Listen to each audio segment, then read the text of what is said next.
Want to know how to spot if your roof's sheathing actually needs replacing or if it's just a scare tactic? Okay, so here's the deal. When you're dealing with a new roof, the first thing to check is if the sheathing is solid enough to hold the shingles without any issues. You know, like making sure it's not all soft or rotten, because that can totally mess up your roof's stability. If the sheathing looks firm and intact, and the shingles are holding up fine, you probably don't need to panic about swapping it out. Also, look for signs like water damage, mold, or sagging.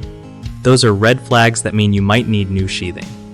When a roofer removes a vent hole or does some minor fixes but doesn't break through the sheathing, that usually means the job's done right. Plus, in places where snow weighs down on roofs pretty heavy, like 17 pounds per square foot, the sheathing has to be tough enough to handle that pressure. So if your crew didn't break through or cause damage, chances are your sheathing is good to go. Just make sure to get a roofer who knows what they're doing and isn't trying to sell you unnecessary repairs. One of the biggest mistakes people make when thinking about sheathing replacement is assuming every new roof means new sheathing. This wastes money and time.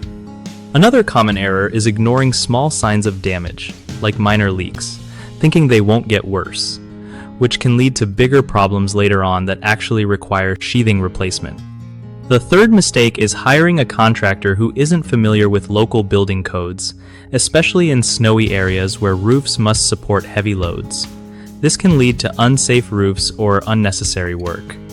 To fix these, get a clear inspection report before agreeing to replace sheathing, address minor damage early with proper maintenance, and always check that your contractor knows local requirements and has good reviews.